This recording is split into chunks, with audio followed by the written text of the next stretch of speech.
क्या शिक्षा के मंदिर में जाति का कांटा अब और गहरा चुभने वाला है, या फिर दशकों से चले आ रहे भेदभाव पर इक्विटी का मरहम लगेगा? यूजीसी ने इक्विटी रेगुलराइजेशन 2026 जारी की है और देखते ही देखते देश के उच्च शिक्षण संस्थान एक अखाड़े में तब्दील हो गए हैं। यूपी से लेकर राजस्थान तक स्वर्ण छात्र संगठन सड़कों पर है। मामला सुप्रीम कोर्ट की चौखट तक पहुंच चुका है। लेकिन इस पूरे शोर शराबे के बीच सबसे बड़ा धमाका बहुजन समाज पार्टी की प्रमुख मायावती ने किया है। मायावती ने न केवल इन नियमों का खुलकर बचाव किया है, बल्कि विरोध करने वालों की मानसिकता पर ऐसा प्रहार किया है जिसकी गूंज सत्ता के गलियारों तक सुनाई दे रही है। ऐसे में मायावती ने क्या कुछ कहा है, चलिए विस्तार से बताते हैं। पहले विवाद को समझने के लिए नियम को समझना जरूरी है, उस पर नजर डाल लेते हैं। तो यूजीसी के नए नियम कहते हैं कि हर यूनिवर्सिटी में एक इक्विटी कमेटी होगी। इसका काम है कि कैंपस में एससी, एसटी और पहली बार ओबीसी छात्रों के साथ होने वाले किसी भी जातिगत भेदभाव, कमेंट या फिर मानसिक उत्पीड़न को रोकना है। 13 जनवरी को अधिसूचित किए गए नए नियम, इन नियमों का पहले सोशल मीडिया पर विरोध शुरू हुआ। देखते देखते इसके विरोध में जगह जगह प्रदर्शन होने लगे। मामला बढ़ते बढ़ते सुप्रीम कोर्ट तक पहुंचा। यहां इसे चुनौती दी गई है। सोशल मीडिया से शुरू हुआ यह विरोध अब स्वर्ण समाज समन्वय समिति के रूप में जयपुर की सड़कों पर दिखने लगा है। विरोध करने वालों का तर्क है कि यह नियम एक तरफा है, इनका दुरुपयोग होगा और इसके जरिए सामान्य वर्ग के शिक्षकों और छात्रों को निशाना बनाया जाएगा। लेकिन क्या वाकई ये डर सही है या सिर्फ एक बदलाव का प्रतिरोध है? इसी मोड़ पर मायावती की एंट्री होती है। बहुजन समाजवादी पार्टी प्रमुख मायावती ने इस मामले में एंट्री मारते हुए अपनी प्रतिक्रिया दी है। मायावती ने न सिर्फ इन नियमों का बचाव किया है, बल्कि सरकार की कार्यशैली और जाति की राजनीति करने वाले कुछ नेताओं पर भी तीखा हमला बोला है।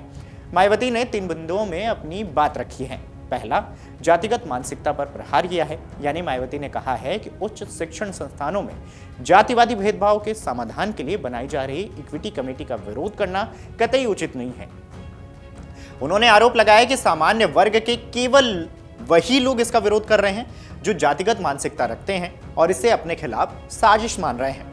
दूसरा, उन्होंने लिखा है कि सामाजिक तनाव और सरकार को सलाह, यानी कि मायावती ने सरकार की प्रक्रिया पर भी सवाल उठाए हैं। उन्होंने कहा है कि इस प्रकार के नियमों को लागू करने के पहले अगर सभी को विश्वास में ले लिया जाता तो यह बेहतर होता। उन्होंने चेतावनी दी है कि बिना संवाद के ऐसे कदम देश में सामाजिक तनाव का कारण बन सकते हैं, जिस पर सरकारों और संस्थानों को ध्यान देना चाहिए। अपने तीसरे पॉइंट में मायावती ने दलितों और पिछड़ों को भी सतर्क किया है। उन्होंने अपील की है कि इन वर्गों के लोग अपने ही समाज के स्वार्थी और बिकाऊ नेताओं के भड़काऊ बयानों में ना आए। उन्होंने कहा है कि ऐसे नेता अपनी घिनौनी राजनीति चमकाने के लिए इन वर्गों का इस्तेमाल करते हैं। बहरहाल, मायावती के बयान का सबसे चौंकाने वाला हिस्सा था अपने ही समाज के नेताओं को चेतावनी। उन्होंने दलितों और पिछड़ों से अपील की है कि वे उन स्वार्थी और बिकाऊ नेताओं के भड़काऊ बयान में ना आए जो अपनी राजनीति चमकाने के लिए इन वर्गों का इस्तेमाल करते हैं।